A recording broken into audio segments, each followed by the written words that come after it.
मरना तो सबको है, मौत तो सबको आनी है, मौत सबको आनी है, लेकिन क्या सबकी मौत एक सी होगी? क्या सबकी मौत बराबर होगी? जब हमारी जिंदगी बराबर नहीं, जब हमारी जिंदगियां बराबर नहीं, तो हमारी मौत कैसे बराबर होगी? मिसाल के तौर पर आप में से कुछ लोग ऐसे होंगे जिनको अल्लाह ने दौलत से नवाजा होगा, पैसे से नवाजा होगा, उनके पास पैसा है, दौलत है, उनके घर में एयर कंडीशन लगा हुआ है, उनके पास पहनने के अच्छे उम्दा लिबास घर में मौजूद हैं, तिजोरियों में माल सोना जमा किया हुआ है। और कुछ बेचारे ऐसे भी होंगे जो सुबह को निकलते हैं, शाम को बहुत मुश्किल चंद रुपए इकट्ठा करके लाते हैं और उससे अपने बीवी बच्चों का पेट पालते हैं। कुछ बेचारे ऐसे हैं जो कई कई दिन फाके से गुजार देते हैं। कुछ ऐसे हैं जिनके पास बैंक बैलेंस है, गाड़ियां हैं, जिनके पास सोना चांदी है, जिनके पास अच्छी नौकरियां हैं, जिनके पास अच्छे कारोबार बिजनेस हैं। कोई बेचारा ऐसा है जो 2 वक्त की रोटी के लिए तरस रहा है।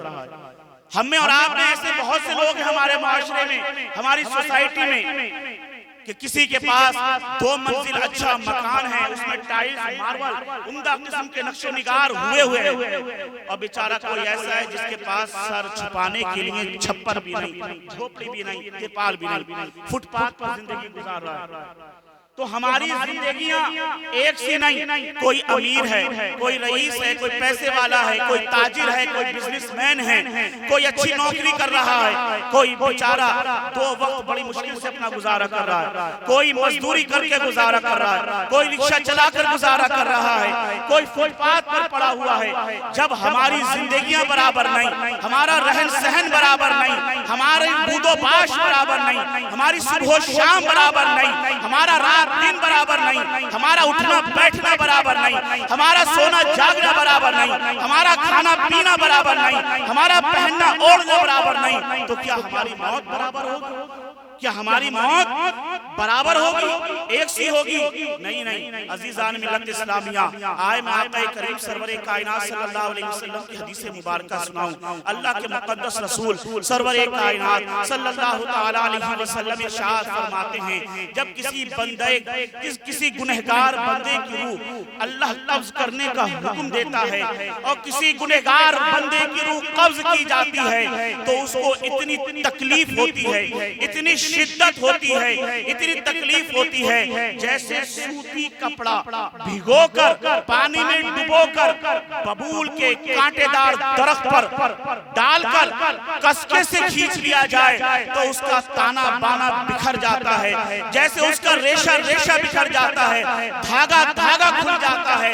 इतनी ही तकलीफ शिद्दत एक गुनहगार बंदे को बवक्ते मौत नसीब हुई। फिर मेरे आका फरमाते हैं, जब एक किसी बंदे मोमिन की रूह अल्लाह कब्ज करने का हुक्म देता है, किसी नेक बंदे की रूह कब्ज की जाती है, तो अल्लाह मलकुल मौत को हुक्म देता है कि मेरा फला बंदा, मेरा प्यारा बंदा, जाओ उसकी रूह कब्ज कर लो। मलकुल मौत जब आते हैं और उसकी रूह कब्ज करते हैं तो उसकी रूह कब्ज होती है।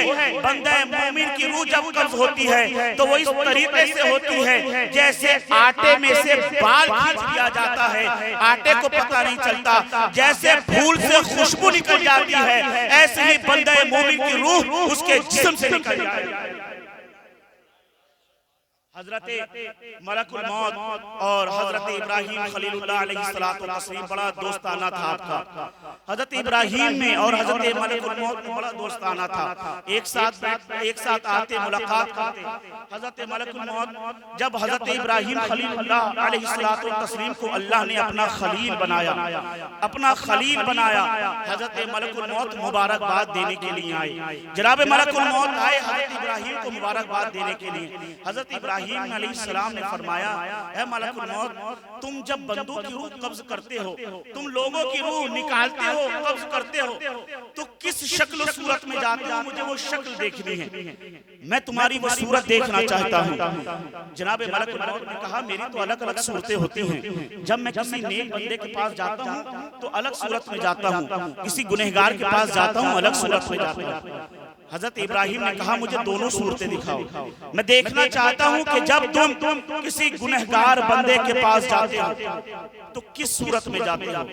हजरत मलकुल मौत कहने लगे इब्राहिम खलीलुल्लाह अलैहिस्सलाम से कि आपका दिल बड़ा नर्म है, आपकी तबीयत बड़ी नाजुक है, आप ये भयानक शक्ल देख नहीं सकते, बर्दाश्त नहीं कर पाएंगे। हजरत इब्राहिम ने इसरार किया, कहा नहीं मुझे देखनी है, वो सूरत दिखाओ मुझे जो गुनहगार बंदे की, एक नाफरमान बंदे की रूह जब कब्ज करने जाते हो किस सूरत में जाते हो, मुझे वो सूरत देखनी है। दोस्ती थी हजरत इब्राहिम अलैहिस्सलाम से मलकुल मौत की। कहा ठीक है, जब आप जिद कर रहे हैं देखना ही चाहते तो एक काम करें, आप अपना चेहरा दूसरी तरफ कर ले, रुख फेर ले, और जब मैं कहूं तो मेरी तरफ देखिएगा। हजरत इब्राहिम ने चेहरा अपना दीवार की तरफ कर लिया, पीठ मोड़ ली।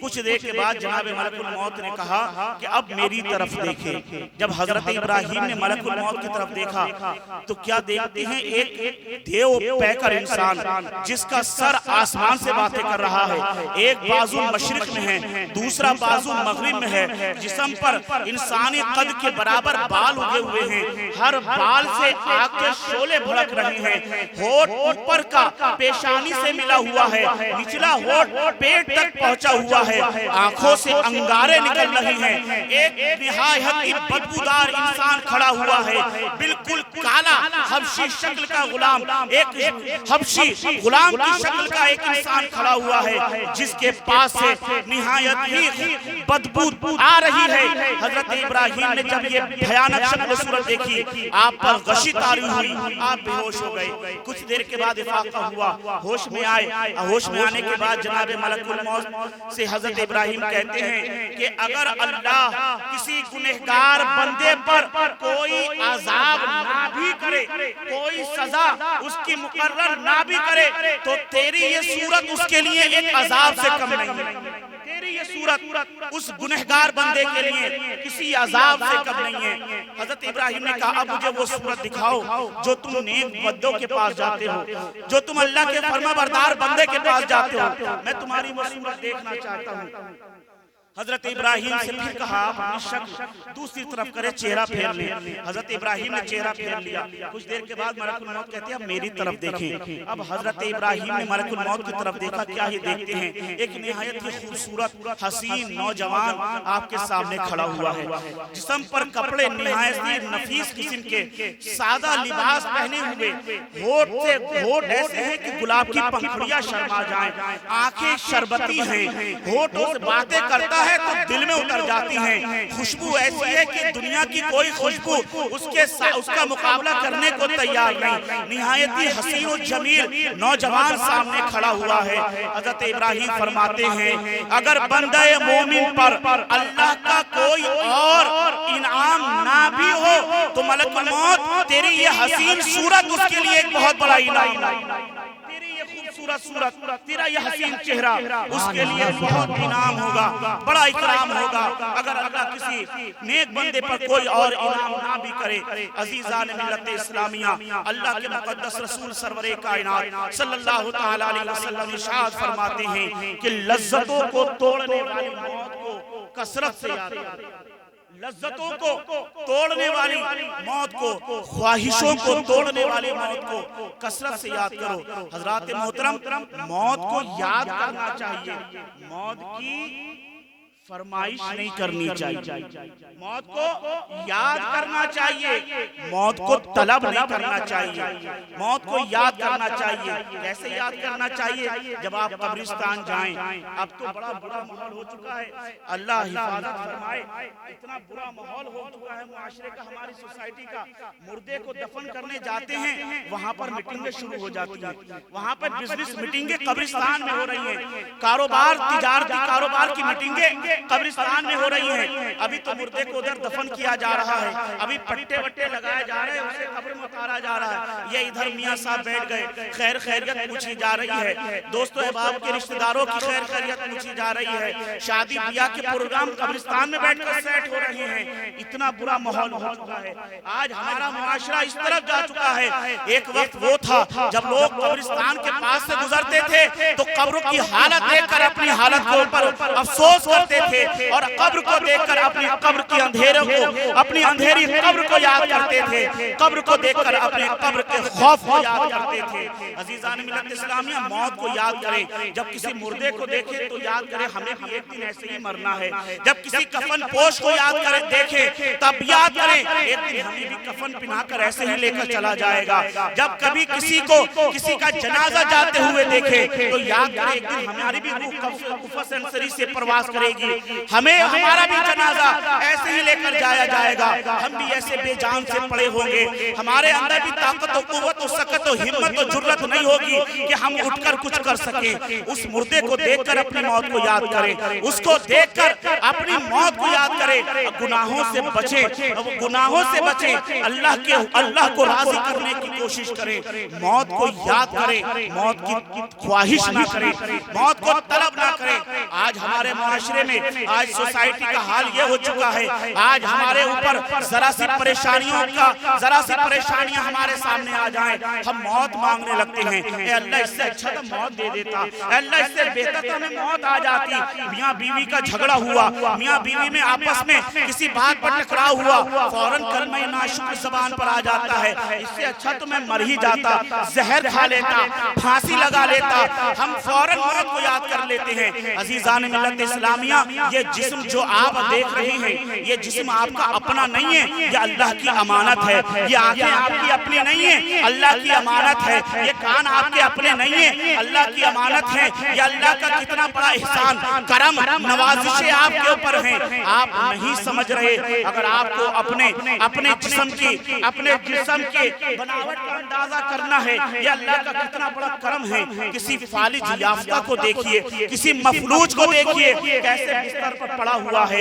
आप चल फिर रहे हैं, किसी लंगड़े को देखिए कि जो बेचारा चलने से कासिर है, फिर अपनी सही सलामत टांगों को देखिए, अल्लाह का शुक्र अदा कीजिए। किसी बेचारे लूले को देख रहे हैं जिसके हाथ कटे हुए हैं, उसके बाद अपने हाथों पर अपने बाजुओं को देखिए, अल्लाह ने हमारे दोनों बाजू सही सलामत रखे हैं, अल्लाह का कितना एहसान है। किसी अंधे को देखिए किस परेशानी में जिंदगी गुजार रहा है, उसके बाद अपनी आंखों पर गौर कीजिए, अपने ऊपर गौर कीजिए। अल्लाह ने आपको आंखें भी दी हैं, उसमें कुव्वते बसारत भी दी है, ये अल्लाह का कितना बड़ा एहसान है। अल्लाह ने आपको ज़बान दी, उसमें कुव्वते गोयाई अता की, ये अल्लाह का कितना बड़ा एहसान है। अल्लाह ने आपको कान दिए, कुव्वते समाअत भी दी है, ये अल्लाह का कितना बड़ा एहसान है। आज हम सांसें ले रहे हैं, सांस ले रहे हैं, ये अल्लाह का एहसान। सांस छोड़ रहे हैं, इसमें अल्लाह का एहसान। अगर सिर्फ सांस ही आपको मामूली सी बात लगती है, भाई सांस हमें फ्री में अल्लाह तकसीम कर रहा है, हमें इसकी कदर नहीं होती, हमें इसका अंदाजा नहीं होता। जरा जाकर आप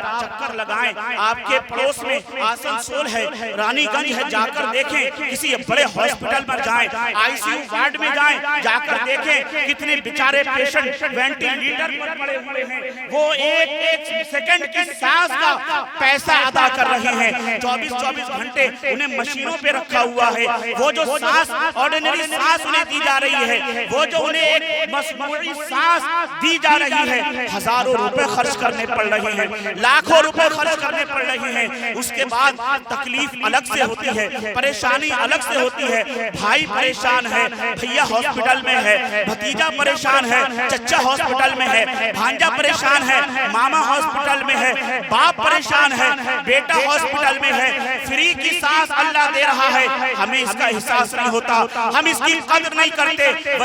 वही सांस, वही हवा जब हम मेडिकल पर जाकर लेते हैं, जब हम आईसीयू में जाकर हमें खरीदनी पड़ती है, लाखों रुपए खर्च किए जाते हैं। कितने गरीब ऐसे हैं जो अपने घर मकान दौलत को घर मकान बेच देते हैं, दौलत इकट्ठा की हुई दौलत सब चंद सांसों के लिए पानी की तरह पैसे बहा देते हैं, फिर भी तशफ़ी नहीं मिलती। मगर अफसोस आज हम इतने नाशुक्रे हो चुके हैं, इतने नाशुक्रे हो चुके हैं कि आज हम अपना एहसास इंसानी भूल चुके, हम एहसास बंदगी भूल चुके, हम अपना एहसास ईमानी भूल चुके। आज हम नाशुक्रे होते जा रहे हैं। जरा सी परेशानी हमारे ऊपर आई, हमने नाशुक्रापन करना शुरू कर दिया। ए अल्लाह, हम तो नमाजें भी पढ़ते हैं फिर भी परेशान हम हैं, हम तो रोजे भी रखते हैं फिर भी परेशान हम हैं, हम तो दाढ़ी भी रखते हैं फिर भी परेशान हम हैं, हम तो टोपी भी लगाते हैं फिर भी परेशान हम हैं, हम तो नेक काम भी करते हैं फिर भी परेशान हम हैं। अम्मा मियां, तुमने जिंदगी को समझा ये कब है? ये परेशानी वक्ती हो सकती है, हो सकता है तुम्हारा रब तुम्हारा इम्तिहान ले रहा हो। तुम तो ये दुआ करो, अल्लाह ये परेशानी तेरी जानिब से है मौला, अगर ये परेशानी मेरे ऊपर तूने दी है मौला, इसको दूर भी तू ही फरमाएगा। ये मुसीबतें जो मुझ पर आई है इसको दूर भी तू ही फरमाएगा। क्या हमने अपने असलाफ की जिंदगी को नहीं पढ़ा? हमने अपने अकाबीर की जिंदगी को नहीं पढ़ा? मुझे बताएं परेशानी किस पर नहीं आई? आज लोग कहते हैं आज मुसलमानों को सताया जा रहा है, मुसलमानों को परेशान किया जा रहा है, मुसलमानों पे जुल्म सितम के पहाड़ तोड़े जा रहे हैं, आज मुसलमानों को तरह तरह की अजियतें दी जा रही हैं। मैं कहता हूँ बिल्कुल गलत कह रहे हो। आज दिया जा रहा है, आज परेशान किया जा रहा है, बिल्कुल गलत कहते हो। 1400 साल की तारीख उठाकर देखो, क्या वो परेशानी नहीं थी जब बिलाल को मक्के की तपती हुई रेत पर लिटाया गया, उनके सीने पर गरम पत्थर रख दिया गया और बिलाल हबशी से कहा गया नबी करीम के दीन से मुकर जाओ, हुजूर की शान में गुस्ताखी करो। बिलाल ने कहा ये जान तो दे सकता हूँ मगर रसूल अरबी का लाया हुआ ईमान नहीं दे सकता। क्या वो तकलीफ नहीं थी जब नबी के मुहतरम चचा, नबी के मुकर्रम चचा जनाब अमीर हमजा का सीना चाक किया गया, सीना चीर कर कलेजा निकाला गया, कलेजा निकाल कर चबाया गया? क्या वो परेशानी नहीं थी? क्या वो तकलीफें नहीं थी? क्या वो परेशानी नहीं थी जब खालिद बिन वलीद का एक जिस्म का एक कोना, एक बाजू, एक जुज ऐसा न था जिस पर तीर, बर्छी, पल्लम, ढालों के निशानात न हो? क्या आपने करबला का मंजर नहीं देखा जब मेरा इमाम अली मकाम शहजादा रसूल जिगर गोशे बतूल अपने बच्चों को लेकर, अपने शहजादों को लेकर, अपने कुंबे को लेकर, अपने खानदान को लेकर, 72 नफूसे कुदसिया को लेकर करबला के मैदान में हाजिर होता है? मौला अली अकबर की जवानी तेरे लिए, असगर का बचपन तेरे लिए, कासिम के पास जवानी तेरे लिए, औनो मोहम्मद तेरे लिए, अब्बास के बाजू तेरे लिए, मौला हुसैन की जिंदगी तेरे लिए। क्या आपको अपने काबिर की जिंदगी याद नहीं? जब वो चलते थे तो हकीकत का अलम लेकर चलते थे, जब वो चलते थे हक का अलम लेकर चलते थे, और जब वो चलते थे तो फतह के झंडे डालते हुए चलते थे और यूं अर्ज करते थे जिसकी तर्जुमानी शायर मशरिक अल्लामा इकबाल करते हैं कि दश्तो दश्त है दरिया भी न छोड़े हमें, दश्तो दश्त है दरिया भी न छोड़े हमें, बहरे जुल्मात में दौड़ा दिए घोड़े। नारे तकबीर, नारे रिसालत, मजहबे इस्लाम, खानकाह नईमिया, सैयद बख्तियारुद्दीन साहब क़िबला, सैयद फहीमुद्दीन साहब क़िबला, नारे तकबीर, नारे रिसालत। वो अकाबिर जब झंडा लेके चलते थे, जब इस्लाम का परचम लेके चलते थे, अलम लेके चलते थे, कश्तियों को आग लगा दे के पलट कर नहीं जाना, या तो मर जाएंगे या मिट जाएंगे या मार देंगे, पलट के नहीं जाना। जब वो अलम लेके चलते थे, हक का अलम लेके चलते थे, सीने में इश्क़ रसूल की शम्मा जलाकर चलते थे। जब वो चलते थे उनका तकिया, उनका भरोसा, उनका सब कुछ सिर्फ अल्लाह की जात हुआ करती थी। जब वो चलते थे अल्लाह कुरान फकब बिन फियतिन कलीलतिन गलबत फियतन कसीरतन बिइज़्निल्लाह, अल्लाह के हुक्म से बहुत सी छोटी सी जमातें बड़ी बड़ी जमातों पे गालिब आ जाती हैं। जब वो चलते थे हक का अलम लेके चलते थे। शायर मशरिक अल्लामा डॉक्टर इकबाल साहब ने खूब कहा कि दश्त तो दश्त है दरिया भी ना छोड़े हमने, बहरे जुल्मात में दौड़ा दिए घोड़े हमने। ये तुम्हारी तारीख है, लेकिन अफसोस आज हमारा माहौल मुआशरा इतना बुरा हो चुका है कि हम ना हिस्ट्री, ना अपनी हिस्ट्री, अपनी तारीख पढ़ना चाहते हैं और ना ही अपनी तारीख सुनना चाहते हैं। ना हमें सुनने का शौक है, ना हमें पढ़ने का शौक है। हमें जो आईना दिखाया जाता है हम उसी को सच समझ लेते हैं। हमें जो चीज जो तस्वीर दिखाई जाती है हम समझते हैं यही सच है। ये सच नहीं है मेरे प्यारे, ये हकीकत नहीं है मेरे प्यारे। आप तारीख इस्लाम का मुताला करें, आप पढ़ें, मुजाहिद इस्लाम को पढ़ें, अल्लाह के मुक़द्दस रसूल की जिंदगी को पढ़ें, सहाबा की जिंदगियों को पढ़ें। जब आप पढ़ेंगे तो आपके अंदर इंशाअल्लाह जज्बे ईमानी पैदा होगा, आपके अंदर जज्बे ईमानी पैदा होगा और आप भी वही कहेंगे कि या रसूल अल्लाह करूं तेरे नाम पे जान फिदा, न बस एक जान दो जहां फिदा, दो जहां से भी नहीं जी भरा, करूं क्या करोड़ों जहां नहीं। अस्तगफिरुल्लाह रब्बी मिन कुल्ली ज़ंबि व अतूबु इलैहि व आखिरु दअवाना अनिल हम्दुलिल्लाहि रब्बिल आलमीन। अस्सलाम।